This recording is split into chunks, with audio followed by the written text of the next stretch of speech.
I was in the middle of a high-stakes meeting when the phone rang. It wasn't the call I wanted to take, but when I saw the name flash on the screen, I knew I had no choice. I stepped out of the conference room, excusing myself from the group, trying to mask the irritation that crept up with every word I anticipated from my mother. "David, honey, we need to talk." Helen's voice was strained, but the tone was familiar. Urgent, needy, and expectant, like a script she'd been rehearsing for years. My stomach sank. "What's going on, Mom?" I tried to sound neutral, but I already knew. Every few months, she called with a new crisis, a new business failure, a new opportunity she needed me to fund. It was becoming a routine I couldn't escape. "David, it's bad. The company's in serious trouble. I need you to bail me out again. This time, it's 500,000. It's the last chance to save everything." Her voice wavered, the desperation thick in every word.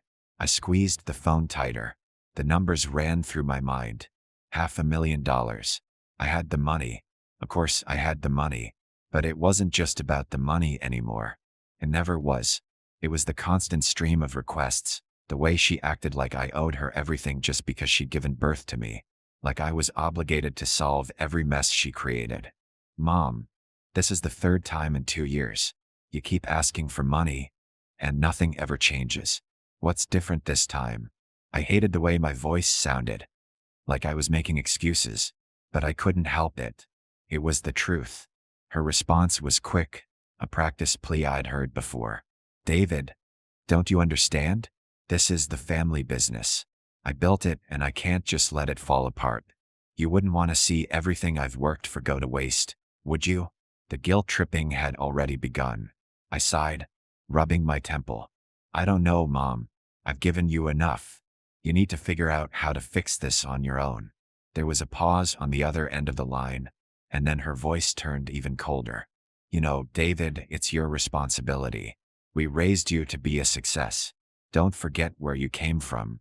I didn't have everything handed to me, but I did what I had to do for you. And now you're telling me you won't even help me when I need it most." The guilt hit me hard, harder than I wanted to admit. She always knew exactly how to twist things, how to make me feel like the villain. But I wasn't the villain. I was just tired.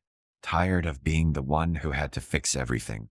Tired of being the financial crutch for people who couldn't or wouldn't manage their own lives. "Mom, I'm not saying I won't help, but I need to know it's the last time. No more." I closed my eyes, wishing I could take back the words the moment I said them. But I knew there was no turning back. The money was always the easy part. It was the emotional manipulation, the guilt, the sense that I was never enough. That was the real cost.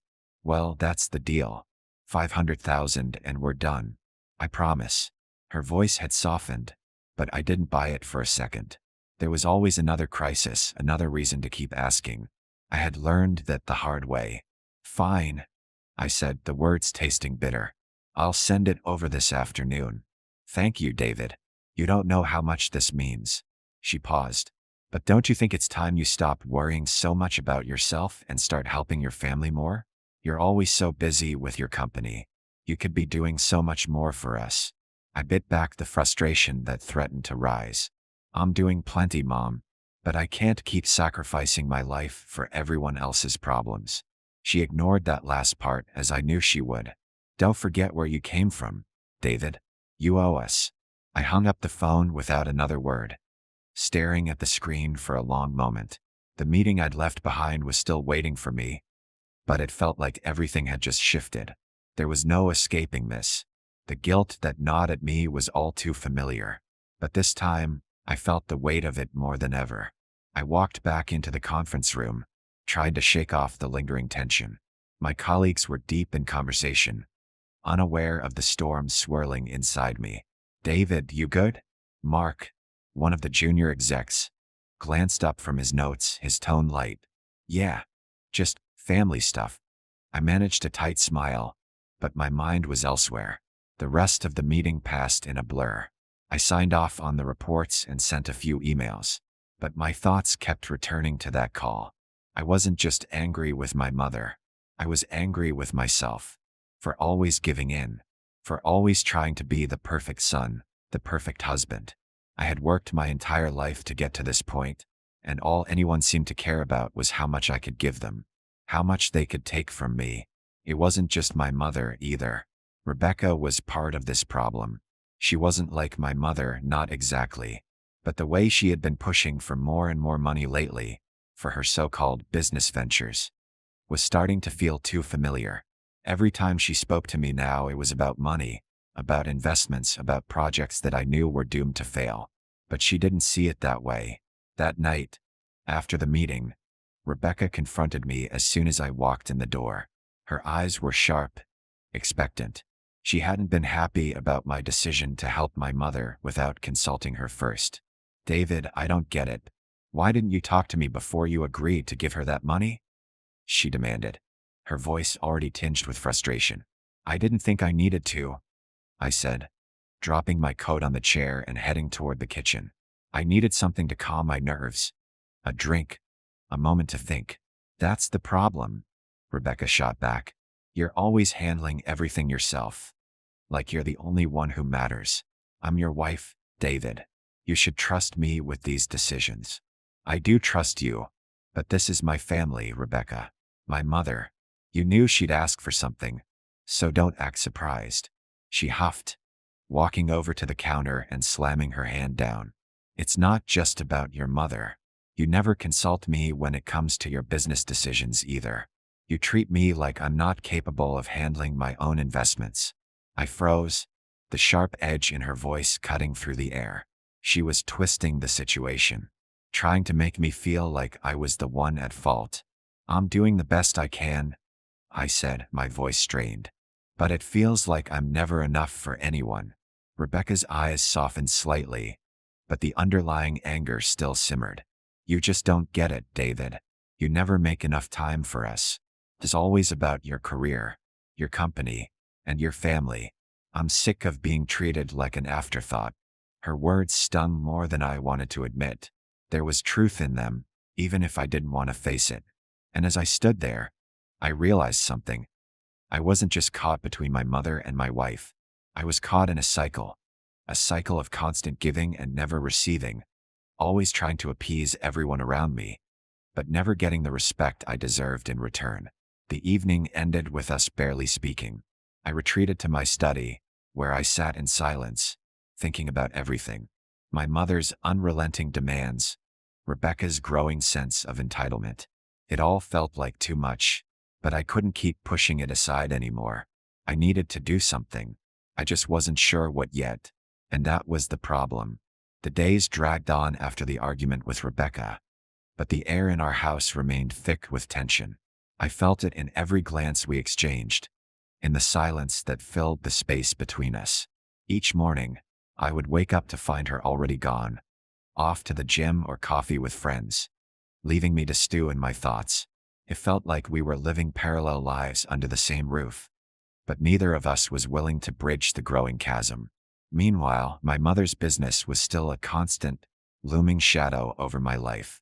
The money I'd sent her was gone, just like the last time, and as I expected, she was back on the phone demanding more. Each call felt like a countdown to an explosion. The guilt and obligation clawed at me, but the anger was simmering just beneath the surface. I was tired of being the family ATM, tired of the emotional blackmail that came with. As I was trying to focus on work, the phone rang again. I recognized the number immediately. I hesitated before picking it up, knowing full well what awaited me on the other end. "David, I need to talk to you." Helen's voice cut through the silence. "Things have gotten worse." I inhaled sharply. "What now?" "It's about the business. I've lost several clients, and I need another $300,000 to get things back on track. I promise I'll make it work this time. Just trust me." The way she said "trust me" felt like a knife twisting in my gut. "Mom, I can't keep doing this," I said, trying to keep my voice steady. "Every time I help you, it ends up being a waste. You say you'll make it work, but you never do." Her tone shifted, growing defensive. "You think I want to be in this position? You have no idea how hard it is to run a business, especially when you don't have any support." I sacrificed everything for you. And this is how you repay me? By turning your back when I need you most. I could feel the anger rising. It's not about turning my back. It's about being taken advantage of. I'm trying to build my own life. And it feels like you're dragging me down with you. Fina, if that's how you really feel, then maybe you should just cut all ties with your family. That's what it sounds like you want to do anyway. Her words struck me like a slap. I felt my heart race, the guilt spiraling as I imagined the consequences of cutting her off completely. Yet, the thought of freeing myself from this cycle was intoxicating. I'm not cutting ties, Mom. I just need you to take responsibility for your own life. You think you're so much better than me now, don't you? You've forgotten where you came from? She screamed, her voice echoing through the phone. No, I haven't forgotten, but I need to stop being the one who carries the weight of our entire family on my shoulders. I can't keep saving you from your own mistakes. With that, I hung up, feeling the adrenaline surge through me. I paced around my office, my mind racing. I couldn't keep living like this, caught between my family's demands and my own needs. Something had to change. When I returned home that night, I found Rebecca sitting at the dining table, a stack of papers spread out in front of her. She glanced up, and for a moment, I hoped for a sense of understanding. But then I saw the familiar hardness in her eyes. Did you talk to your mother? She asked, a hint of accusation in her voice. Yes, and I'm done, I said, feeling a wave of conviction wash over me. I'm not giving her any more money. It's time she figures things out for herself. Rebecca's expression soured, and she leaned back in her chair, crossing her arms. So, you're just going to leave her to sink? What kind of son does that? The kind who's tired of being taken for granted. I shot back. She'll always find a way to manipulate me, just like you do. Her eyes widened in disbelief. How dare you compare me to your mother? I'm not asking for handouts. I'm trying to build something. You're so wrapped up in your own issues that you can't see how hard I've been working. Working? You mean trying to convince me to invest in your schemes without a solid plan? I felt the heat rising in my cheeks. You think I don't see what's happening here? You're both just trying to use me to fund your dreams while I drown in your demands. Rebecca stood up, the chair scraping loudly against the floor. You're being unreasonable. This is about us, David. You're treating me like I'm some leech, and I'm not. I'm your wife. I'm trying to create a future together. But you can't see past your own ego. My hands curled into fists, frustration boiling over. No, Rebecca. You're treating me like a bank, and all I get is guilt and resentment in return. I'm sick of it. The air between us crackled with tension, and for a moment, I thought we might finally get through to each other. But instead, she turned on her heel and stormed out of the room, slamming the door behind her. I stood there, breathing heavily, feeling more alone than ever. That night, sleep evaded me. I lay awake, staring at the ceiling, my mind racing with thoughts of my family and the weight they placed on my shoulders. I couldn't keep living this way. I needed to take a stand, to reclaim my life from the people who had grown comfortable leaning on me. The next day, I decided to take action. I called a financial advisor I trusted and set up a meeting to discuss my options. I needed a strategy for severing ties with my mother and Rebecca, but I also wanted to ensure my own financial security. I was determined not to let their demands ruin me. When I met with the advisor, I laid everything out on the table. I want to protect my assets and my future. My mother is always looking for a handout, and my wife seems to think my money is her money too. I need to make sure I'm not left with nothing when they come calling again. He nodded, taking notes. It's important to set boundaries, David. You have every right to refuse their demands, but it's also crucial to do it in a way that doesn't leave you open to guilt or manipulation. I left the meeting feeling more empowered than I had in a long time. I was ready to set boundaries, to stand firm against the manipulations of the people I cared about. But as I drove home, a nagging doubt crept in. What if they turned on me? What if cutting ties meant losing everything? When I arrived home, Rebecca was in the living room, her expression unreadable as she flipped through a magazine. I took a deep breath, steeling myself for the conversation ahead. Rebecca, I began, my voice steady. We need to talk about our finances. I'm serious about making some changes. She looked up, her eyes narrowing. What changes? I'm cutting off my mother financially. I can't keep supporting her reckless behavior. And I want to reevaluate how we handle our money as a couple. Her reaction was immediate, and I could see the anger flare in her eyes. You're seriously going to cut her off? What kind of son does that? You think that's going to fix everything? I think it's necessary, I shot back. And I'm done being manipulated. I want us to work together, but that means we have to be on the same page. But the look on her face told me everything I needed to know. This was going to be a battle, and I wasn't sure I was ready for the fallout. As the tension mounted between us, I couldn't shake the feeling that I was standing on the precipice of a decision that would change everything. I knew the path ahead would be fraught with conflict, but I also felt an exhilarating sense of freedom. I was ready to reclaim my life no matter the cost. The days after our conversation were tense, but strangely, I found a sense of resolve settling within me.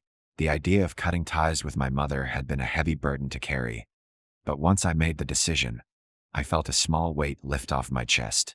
Rebecca, on the other hand, was a storm waiting to happen.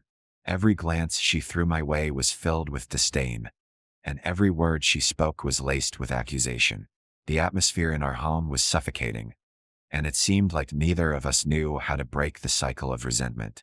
The first real test came a few days after that confrontation, when my mother called again. It was early morning, and I had just gotten out of the shower, still wrapped in a towel when my phone rang. The number on the screen was all too familiar, and my stomach tightened in anticipation.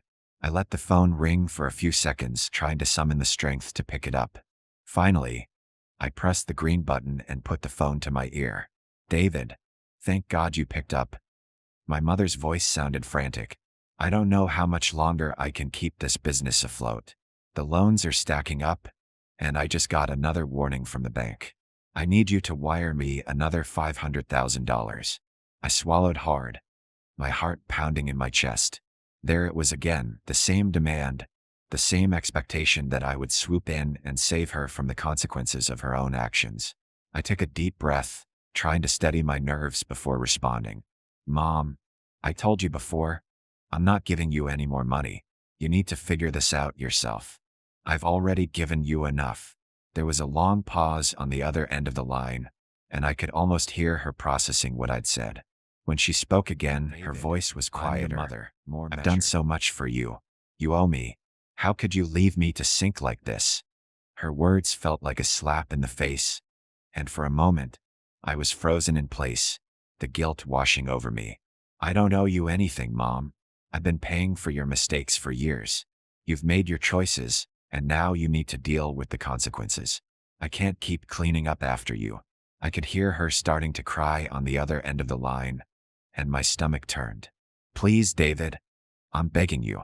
You're the only one who can help me. Don't you care about me at all? What kind of son abandons their mother when she needs them the most? I was no stranger to her emotional manipulation, but it still stung every single time. It felt like she was draining the last bit of compassion I had left, forcing me to question my own humanity. But I had made my decision. Couldn't go back now. I care about you, but this isn't about me helping you. This is about you taking responsibility for your own life. I can't keep enabling you, Mom. I'm done. I hung up before she could say anything else. I didn't feel relief, but I did feel something close to it. A strange sense of finality. The phone call, the guilt, the sorrow. It was all behind me now. Didn't mean it was easy. It didn't mean I was free of the emotional weight that my mother carried with her. But it was a step forward. Rebecca, however, wasn't making things any easier. She was still upset, still cold and distant. I thought maybe with time, she'd come to understand why I made the decision. But instead, her resentment only grew. That night, when I returned home from work, I found her sitting in the living room, her arms crossed, eyes glaring at me like I was some sort of enemy. You really think cutting off your mother will solve everything? She snapped when I walked in. I braced myself. It's the only thing that makes sense. I've been carrying her for too long, and I'm done with it. You can't just cut her off like that. You don't get to choose when she's no longer your responsibility. She shot back. You're abandoning her when she needs you the most. I could feel my temper flaring, but I held it back. I'm not abandoning her. I'm setting a boundary.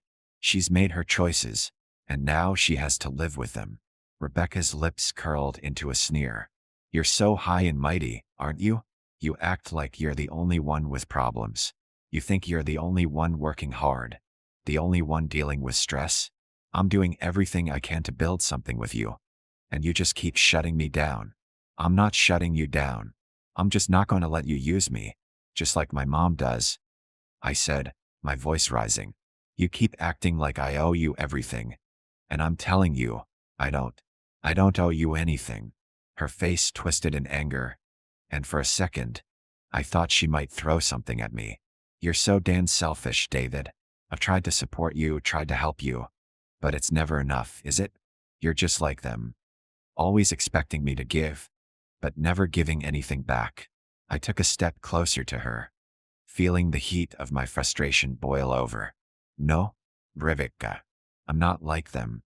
I'm trying to protect myself from being dragged into your mess, just like I did with my mom. You think I don't see what's going on? You think I don't see how you've been manipulating me? Her eyes went wide in disbelief. Manipulating you? What the hell are you talking about? You've completely lost it. Every time you ask for money, every time you make me feel guilty for not supporting you, that's manipulation. And I've had enough of it. For a long time, neither of us spoke. The room was thick with tension, the silence almost suffocating. I thought maybe we'd reached a breaking point, that perhaps she'd understand the depth of my feelings. But then, as if she had been holding her breath, Rebecca let out a sharp laugh, bitter and mocking. So what now, David? You just cut me off too? Is that how this works? I didn't answer right away. What could I say? I had already made my decision about my mother. But with Rebecca, I wasn't sure. We were married, after all. Could I really walk away from that too? But as I stood there, looking at the woman I thought I knew, I realized something. This wasn't about cutting people off. This was about standing up for myself. No, I finally said, my voice steady. But if you keep treating me like this, then yes, I might. I'm done being anyone's punching bag. The words hit her harder than I expected, and for a moment her expression faltered. But instead of apologizing, instead of trying to make amends, she only scoffed. You'll regret this, David. You'll see. And with that, she stormed out of the room, leaving me standing alone with my thoughts. The weight of the decision I had made with my mother still hung heavily in the air. But now it was clear that Rebecca was not going to let me go that easily. The lines were being drawn, and the consequences of my choices were starting to take shape. As the door slammed shut behind her, I knew one thing for sure. Nothing would ever be the same again. The next few days were unbearable. Rebecca and I barely spoke to each other. She stayed out late, coming home after I had already gone to bed. I could hear the faint sounds of her voice during late-night phone calls, but I couldn't make out the words. Every time she entered the room, it felt like the air turned cold. The atmosphere in the house became oppressive, and I found myself retreating into work more than usual, trying to distract myself from the uncomfortable silence between us. Then it happened. One night, I came home from a meeting, tired and ready to forget about everything for a few hours. But when I stepped inside, the door to the office was slightly ajar. I knew immediately something wasn't right. Rebecca had been digging through my things before, but this time, it felt different. I pushed the door open quietly, and that's when I saw it. She was sitting at my desk, my laptop open in front of her. The screen displayed a bank transfer page with a large sum of money already entered. My stomach dropped. What the hell are you doing? I demanded, my voice shaking with a mix of disbelief and anger. Rebecca looked up slowly, her face pale, her eyes wide as if she had been caught red-handed. But there was no guilt in her expression. She looked almost defiant, like she knew exactly what she was doing and didn't care. I was just looking into things, she said, her voice casual, as though I hadn't caught her in the act. Looking into things? I repeated, stepping closer to the desk. You're transferring money from my account without my permission. How long has this been going on? Rebecca's lips twisted into a thin smile, but there was no warmth in it. I'm doing what I have to do, David. You think this is all on you? You're wrong. I've been keeping this house together, keeping everything going. You think I don't deserve some of what you've worked for? I stared at her, unable to process what she was saying. My heart pounded in my chest. You've been stealing from me, and now you think you have a right to it. She didn't flinch. It's not stealing if it's for us. If you won't help, then I will. I stood there, dumbfounded, trying to gather my thoughts. How could she say that? How could she justify what she was doing? This is unbelievable, Rebecca, I finally said, my voice low but steady. You've completely lost your mind. I've been trying to help you understand why I can't keep giving, why I need boundaries, and this is what you do. I'm not asking for permission anymore, she said, standing up from the desk and facing me. I'm done with this. Done with your decisions. Done with your rules. You think you can control me with your money, but I'm not going to let you anymore. I felt like the ground had shifted beneath me, and I couldn't tell where the floor ended and the abyss began. I had been wrong. I thought the problem was just with my mother, that Rebecca at least would be different. But here we were in the same exact place. The greed, the manipulation, it was all there. What exactly are you saying, and I had let it happen? I asked, though I already knew. You're going to keep taking from me? Keep using me like everyone else? Her eyes flickered, and for a moment, I saw something. Some shred of the woman I had once loved. But it was quickly replaced by something cold and calculating. You've always had everything. You don't understand what it's like to have nothing, David. I've tried to support you, tried to help us get ahead, but it's never enough for you. I need more than what you've given me. The words stung. I couldn't believe what I was hearing. You think I owe you more than what I've already given? After everything I've done for you, this is how you repay me. I'm not repaying you, David, she shot back, her voice rising with anger. I'm making sure I get what's mine. You don't get to decide what's fair anymore. I was shaking now, both from rage and from the sheer disbelief of what I was hearing. The woman I had married, the one I had trusted, was telling me that my hard-earned money was never mine to begin with. She felt entitled to it. I had to stop this once and for all.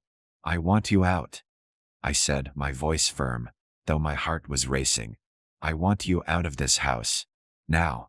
Rebecca's eyes narrowed, and for the first time, I saw real fear in them, but it didn't stop her from trying to fight back. You can't just throw me out. I have rights. I'm your wife. You're right, I said, taking a step toward her. But I don't recognize the woman standing in front of me anymore. You're not the person I married. You're not even the person I thought you were. You've been taking from me, manipulating me, and now you're threatening me. I can't live like this. Her face twisted with anger, and for a second, I thought she might lash out physically. But instead, she simply turned and walked toward the door. You'll regret this, David. You'll see. I'll make sure you do. I watched her leave, my heart still pounding, my mind racing. Part of me was relieved that it was finally over, at least between us. But another part of me was still in disbelief. How had I missed all the signs? How had I been so blind to her greed, to the manipulation? I stood in the empty room for a long time, the weight of my decisions settling over me like a dark cloud. I had taken the first step. I had made the cut, but it didn't feel like freedom. Felt like a weight had been added to my shoulders. The next morning, as I sat at the breakfast table alone, I couldn't help but feel the sting of loss. Rebecca was gone, but she had left behind a wreckage. The house felt emptier than ever. Even the silence felt heavier now. I knew I had to move forward, but the road ahead felt long and uncertain. As I stared out the window, my phone buzzed, interrupting my thoughts. I looked down, my heart sinking as I saw the name on the screen. It was my mother. She was calling again. I didn't want to pick up. I didn't want to hear her voice, to listen to her begging for more money, for more of my life. But I had to. This wasn't over. Not yet. With a deep breath, I answered the phone. David. My mother's voice came through, soft and pleading. I need you, son. Please, I'm really in trouble this time. The bank is threatening to take the house, and I don't know what else to do. You're the only one who can help. I closed my eyes, feeling the weight of her words press down on me. The cycle was beginning again. Would I give in? Would I continue to let them drain me dry? But then, something inside me shifted. I wasn't the same person I had been. I wasn't going to let her manipulate me like this. I wasn't going to let anyone manipulate me anymore. I'm sorry, Mom, I said, my voice cold. I've helped you enough. It's time for you to face the consequences of your own actions. And with that, I hung up the phone, finally severing the last tie that had kept me bound to the people who had drained me for so long. The silence in my house felt different now. The walls, which had once been filled with tension, seemed empty. The kind of emptiness you feel when you remove something toxic, but the damage is still there, lingering like a scar that won't heal. I was no longer married, no longer weighed down by the demands of Rebecca or the endless calls from my mother. Yet, in some strange way, I felt more lost than ever. I couldn't shake the feeling of failure. I had cut ties with everyone who had wronged me, but now I was left to pick up the pieces of my life on my own. I had done what I thought was necessary. I had stood up for myself for once, but it felt like a hollow victory. The weight of all the years I'd spent putting others before myself still hung heavy in the air. It wasn't just Rebecca and my mother, it was everyone. My entire family had somehow found ways to drain me, to guilt-trip me into giving, to push me into obligations I never asked for. I spent days in a haze, trying to focus on work, on anything that could distract me from the constant replay of my decisions. The house felt too big, too empty. My office was a constant reminder of everything I had worked for, everything I had given up. I used to think that if I just pushed through, if I worked hard enough, things would get better. But now I wasn't so sure. The phone rang again. I stared at the screen. It was my brother, Matt. I hadn't spoken to Matt in months. After I had tried to intervene when he went through a rough patch a few years ago, he had turned on me, accusing me of trying to control him just like everyone else. Couldn't blame him. I had been overbearing. I had always felt the need to fix things for him, to make sure he was okay, even when he didn't ask for it. But he wasn't a child anymore. He was an adult, and I needed to let him live his own life, make his own mistakes. But when I saw his name flash on the screen, I felt a twinge of guilt. Maybe this was the conversation I had been dreading, the one where he tried to guilt-trip me into giving him money or helping him out of another mess. I wasn't sure if I was ready to hear it, but I also knew that avoiding it wasn't the answer. I answered the call. "Hey, Matt," I said, trying to keep my voice neutral. "David?" His voice came through, sounding strained. "I need to talk to you." I took a deep breath. "What's going on?" "I'm in trouble, man. I don't know who else to turn to," he said. I messed up. I've lost my job, and things are pretty bad. I know we haven't talked in a while, but I could really use your help." I didn't say anything for a moment. My mind was racing. Of course, it was Matt asking for money again. I had no doubt that his trouble was something he had gotten himself into, just like the last time. It was a cycle that never seemed to end. "I know you don't want to hear this," he continued, his voice pleading, "but I'm in over my head, and I don't know what else to do." I closed my eyes, feeling the weight of his words pressing down on me. For a moment, I almost felt sympathy for him. He was my brother, after all. We had shared everything growing up. Our childhood, our dreams, our struggles.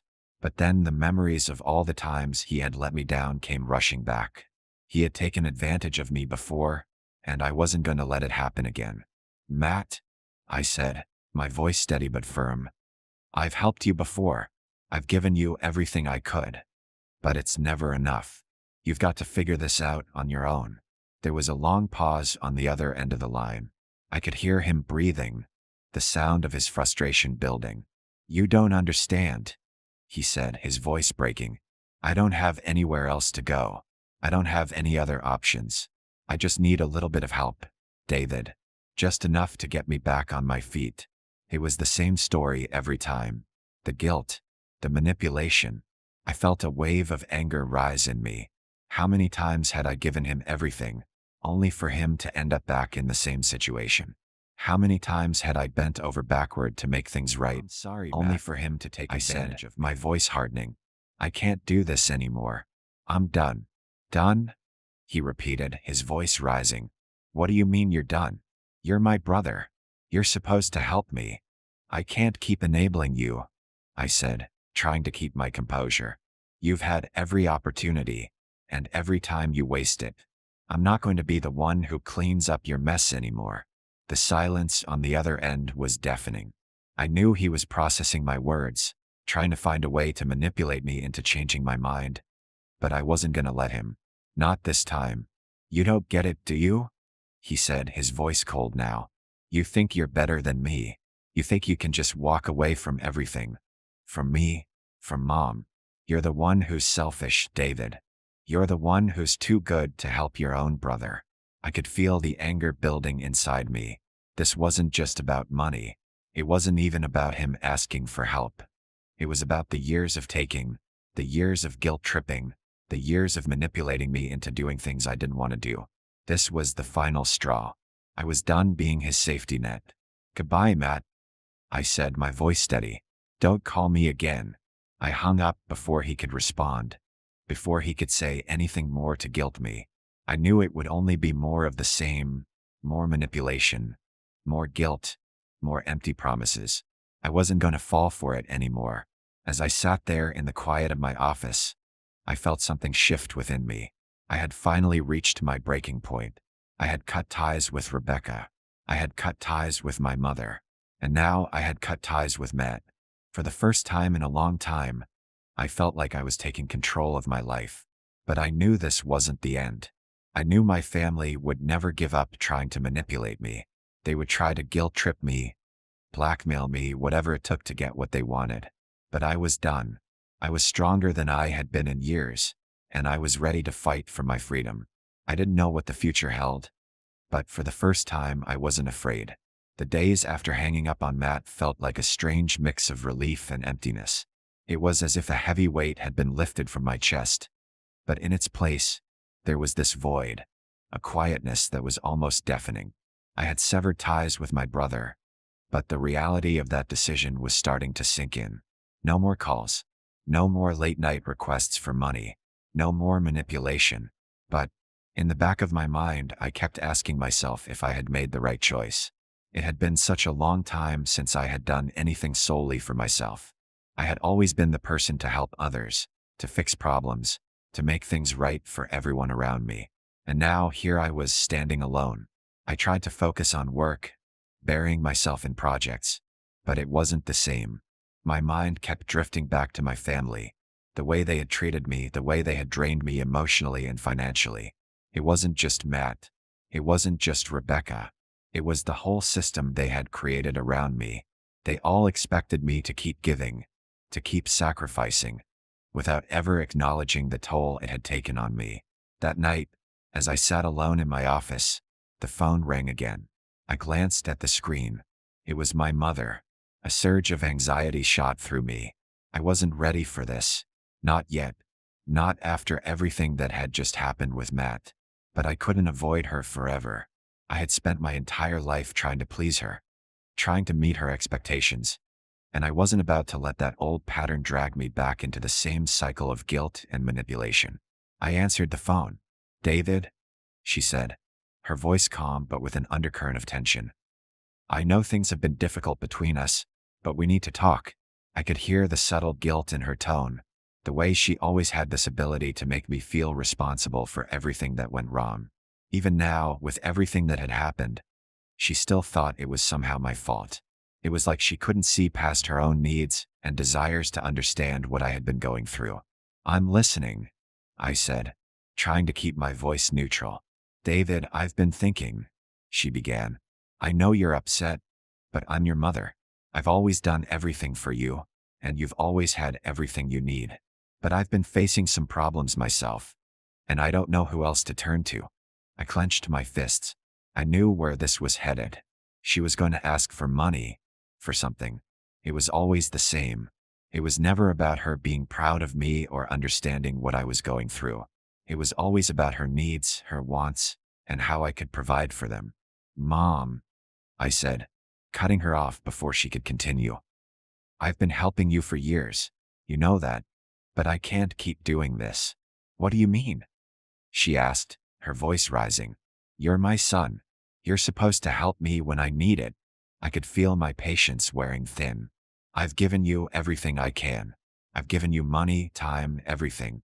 But it's never enough, is it? Every time I try to set boundaries, you guilt trip me. You make me feel like I'm a failure, like I'm not doing enough. I can't keep doing this, Mom. I can't. She went silent on the other end of the line, and for a moment, I thought she might actually hear me. I thought maybe, just maybe, she would understand how hard this had been for me. But then, in a voice that was barely audible, she said, You're going to regret this. You're going to regret pushing me away. It was like a slap to the face.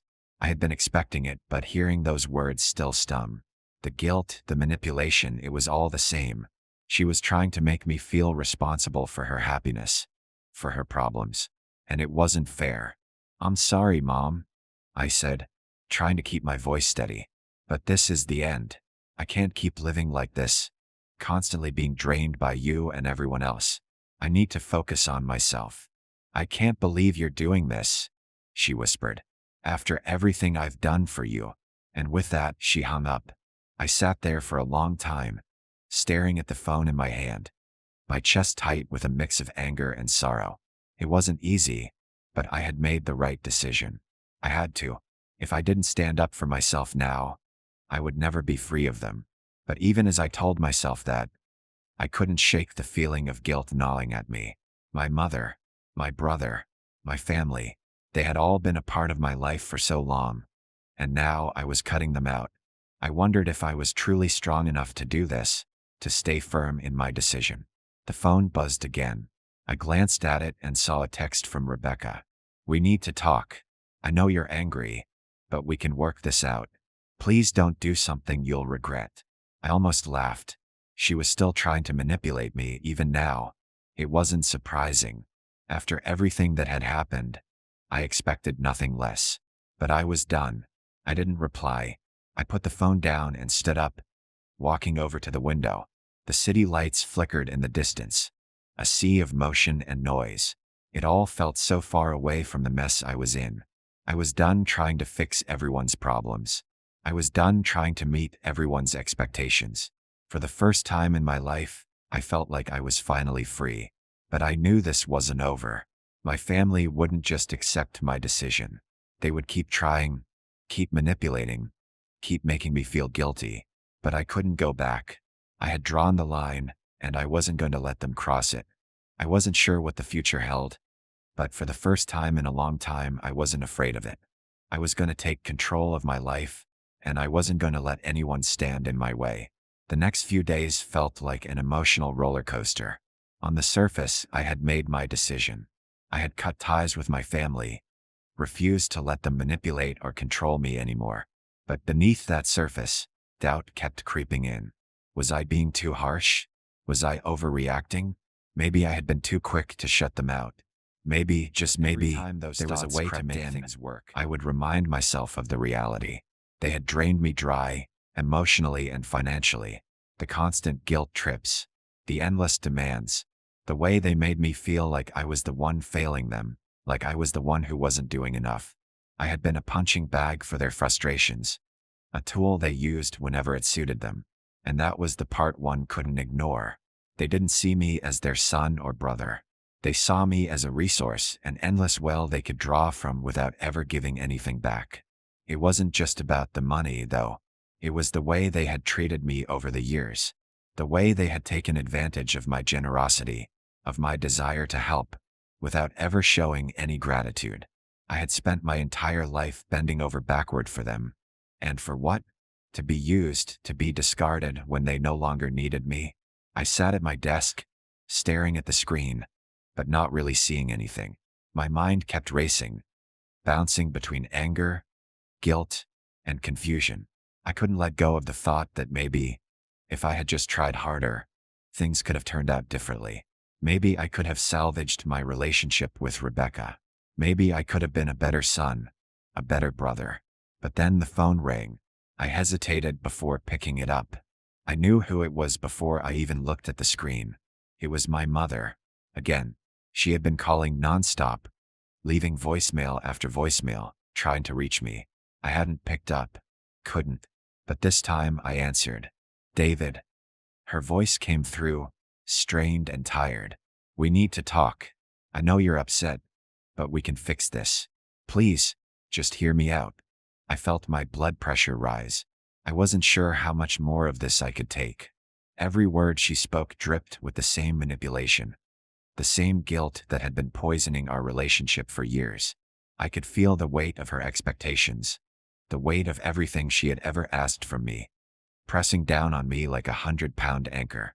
I'm done, Mom, I said, trying to keep my voice steady.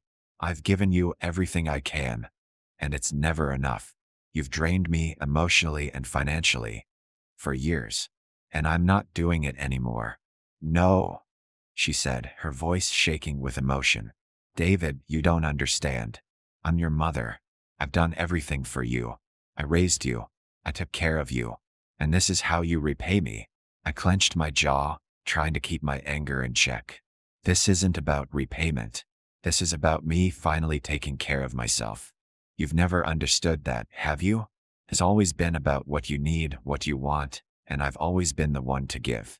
But I can't keep doing that. You're making a huge mistake, she said, her voice cracking. You're going to regret this. You're going to look back and realize how wrong you were. Her words echoed in my mind. Regret. Was that what this was about? Would I regret it? I didn't know. All I knew was that I couldn't keep living this way, constantly trying to please everyone, constantly giving without ever getting anything in return. I'm sorry, Mom, I said, trying to sound firm, though my heart was heavy. But this is what I need to do. For me. There was a long silence on the other end of the line. I could hear her breathing, almost as if she were waiting for me to change my mind. But I had made my decision. And it wasn't just about my mother. It was about everyone. Rebecca, Matt, even the distant relatives who only reached out when they needed something. I had spent my whole life putting others first. And now it was time to put myself first. You'll see, she said, her voice cold now. You'll see what happens when you push everyone away. You think you're better than us, but you're not. You're just like the rest of us, David. And you'll realize that soon enough. I didn't reply. There was nothing more to say. I had already said everything I needed to. I hung up the phone, feeling a strange mix of relief and dread. I was free, but freedom came with a cost. I had cut ties with my family, but I was still haunted by their words, their accusations. Would they really leave me alone? Or would they come crawling back, trying to manipulate me again? I didn't know, but I wasn't going to let it control me. I leaned back in my chair, closing my eyes.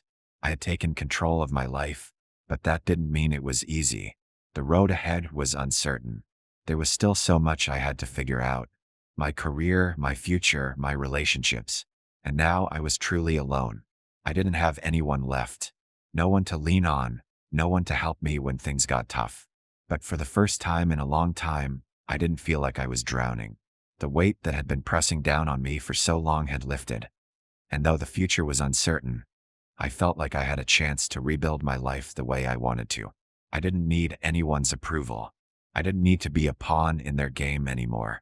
The phone buzzed again, but I didn't look at it. I knew who it was. It was probably my mother still trying to reach me. But I wasn't going to pick up. Not anymore. I had to move on. I had to focus on the future, on building something new for myself. As I stared out the window, watching the lights flicker in the distance, I felt a sense of clarity that I hadn't felt in years. I was done with the past. I was done with the guilt, the manipulation, the lies. I was finally free, and nothing was going to take that away from me. But I knew, deep down, that my family wouldn't just let me go that easily. They would try to pull me back in.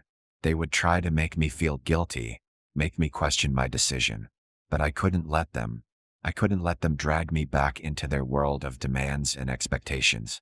I had made my choice, and now it was time to stick to it. It wasn't going to be easy, but for the first time in years, I felt like I was on the right path. And nothing, not even my family, was going to stop me from walking it. I had thought I was done with it all. That by cutting them off, by walking away, I could finally reclaim my peace. But that was before the texts started flooding in.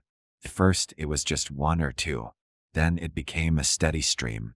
My phone buzzed relentlessly with messages from my family, each one more desperate than the last.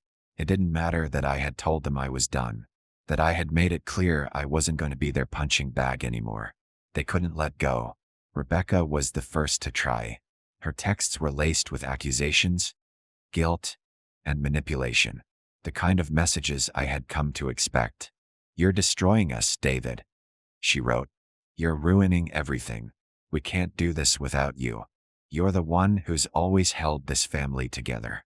I could almost hear her voice in my head, the same one that used to echo in my ears every time she needed something. Every time she demanded more, always acting like she was entitled to my resources, my time, my life. "We've been through so much, David. Don't let this tear us apart. I'm begging you, please come back." I didn't respond. Couldn't. If I gave in even a little, it would be like opening a floodgate. It would be like all of this was for nothing. But she didn't stop. She couldn't. Soon enough, her messages turned into phone calls, each one becoming more frantic. And then it was my mother again, sending me long, rambling messages about how disappointed she was in me, about how I was throwing away my family for something as shallow. I knew I had made the right choice, but the guilt started to eat at me. These people were my family. They were the ones I had grown up with. They had known me longer than anyone else. And yet, every time they reached out, it felt like they were trying to pull me back into their web. I couldn't understand how they could still act like I owed them something. How they could still think that I should be responsible for their happiness. How they could act like I was the villain in all of this. That's when Matt, my brother-in-law, stepped in. He was always the one who would twist things, who would say just the right words to make me feel guilty. He sent me a message, one that was oddly calm compared to the others. It didn't have the usual anger, but there was a quiet threat to it. "David," the message began, "I know you're upset, but what you're doing isn't just hurting you. It's hurting all of us. Your mother is devastated. Rebecca is beside herself. You're breaking their hearts. You can still fix this, but if you don't be surprised when things get ugly. You'll regret it, trust me." I stared at the message for a long time, trying to process what he was saying. Ugly? What did that even mean? How far were they willing to go? How much longer would they keep pushing before they crossed a line? I could already hear it in my head, how they would try to guilt-trip me further, how they would try to twist the narrative to make me the villain, to make it seem like I was the one who had betrayed them. And yet, I knew deep down that they were the ones who had betrayed me. They had used me, taken advantage of my kindness, my generosity, until there was nothing left. And now that I was standing up for myself, they were playing the victim. I sat there in silence, the weight of it all sinking in. I wanted to shut it out, but it wasn't so easy. How could I ignore the voices of my family? How could I ignore the years of emotional manipulation, of subtle threats, of the constant expectation that I would be there to pick up the pieces? How could I just walk away without feeling like I was leaving something behind? Something I was supposed to be responsible for? But then a thought struck me. Maybe I didn't need to save them anymore. Maybe it wasn't my job to fix everything, to carry the weight of their mistakes. Maybe this was the moment where I finally had to stop making excuses for them, to stop enabling their behavior, to stop being the one they could always count on to clean up their mess. The phone rang again. I didn't even look at the screen. I knew it was Matt again, probably trying to push me into a corner. But I wasn't going to answer. I wasn't going to play their game anymore. Instead, I stared out the window, letting the silence fill the space. The city was alive outside, but I felt disconnected from it all, like I was floating in a bubble, separated from everything I had known, from everyone who had been a part of my life for so long. The future felt uncertain, but in some strange way, it was also freeing. I had no idea what came next, but for the first time in a long time, I felt like I could breathe. But then, the unexpected happened. The next day, my lawyer called me. "David, we need to talk. I've been contacted by your mother." And it seems she's not letting this go. She's trying to take legal action. I felt a chill run down my spine. Legal action? What could she possibly want to do? Was she going to try and force me to give them money? Was she going to try to claim that I owed them more than I had already given? The thought made me sick to my stomach. What kind of legal action? I asked, my voice tight with tension. Nothing concrete yet, but she's determined to make it difficult for you. She wants to make you regret your decision. And she's not afraid to use the law to get what she wants. I leaned back in my chair, feeling the weight of the situation press down on me. They hadn't let up. They had pushed me to the edge, and now they were trying to push even harder. I had cut ties with them to escape the manipulation, but it seemed like they were willing to do whatever it took to pull me back in. I could feel the familiar tightness in my chest, the anxiety creeping back in. But this time, I wasn't going to let them win. They had taken enough from me. I wasn't going to back down now. Tell her I'm done, I said, my voice firm. Tell her to do whatever she has to do. But I'm not giving in. There was a long pause on the other end of the line. My lawyer seemed surprised, but then he cleared his throat. All right, but you need to be prepared for the fallout. This could get ugly. I'm ready for it, I said, more certain than I had ever been before. And for the first time in a long time, I felt a sense of power, a sense of control. The next few weeks passed in a blur, but the tension didn't fade. In fact, it only grew. Every morning, I woke up to a barrage of messages and missed calls. My mother's voice had become a constant background hum in my life, always present, always reminding me that I was the one who had betrayed her, that I was the one who had ruined everything. Each message was a demand for something, an apology, a promise to come back, a plea for forgiveness. But I wasn't going to give in. I knew better now. Every time I even thought about responding, I reminded myself of how they had treated me all these years. They hadn't cared about me. They had only cared about what I could give them, how I could make their lives easier, how I could fix their problems.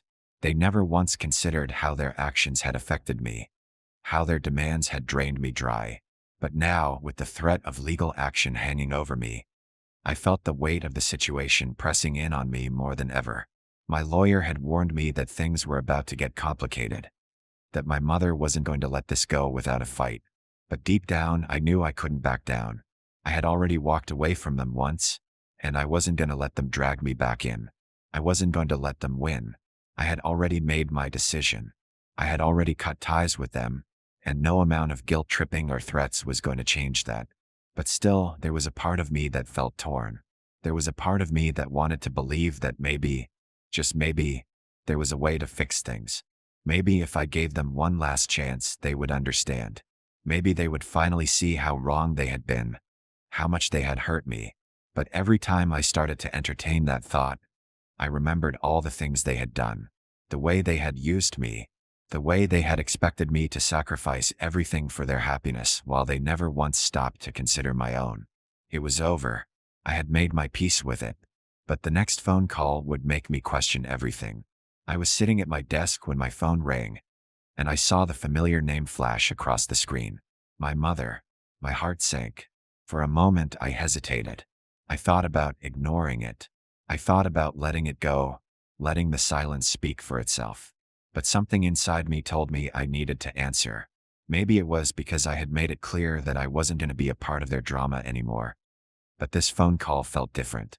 I picked up the phone. David. My mother's voice came through, shaking, desperate. Please, just listen to me. You've been gone for so long. And I didn't let her finish. Couldn't. The words, the excuses, the manipulation. It was all too much. What do you want? I asked, my voice colder than I meant for it to sound. I want you back, David. I want my son back. You've turned your back on everything we've built, on this family. Don't you care about us? And for a split second, I almost felt the old pang of guilt, the old desire to make everything right. But then I remembered. I remembered all the ways she had hurt me, all the ways she had taken me for granted. No, I said, my voice firm. I don't want to go back to that. I don't want to be a part of your games anymore. Her silence was deafening. Felt like an eternity before she spoke again. You'll regret this, David. You'll regret cutting us out of your life. We'll make sure you regret it. The threat hung in the air, but I didn't flinch. You don't control me anymore, I said, my words carrying a finality I hadn't been able to muster before. You never did. I hung up before she could say anything else. Felt like a weight lifted off my chest. But I knew it wasn't over. The battle was far from won. That night, I met with my lawyer to discuss the next steps. He had been telling me for weeks that I was right to stand my ground, that I had every right to cut them out of my life. But now, with the legal threats looming over me, I couldn't help but feel a sense of unease. What would they do next?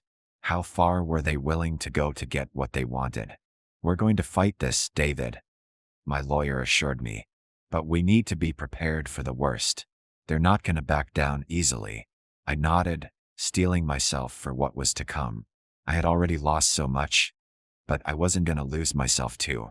I wasn't going to let them take away the last shred of dignity I had left. Days turned into weeks, and the legal battle dragged on.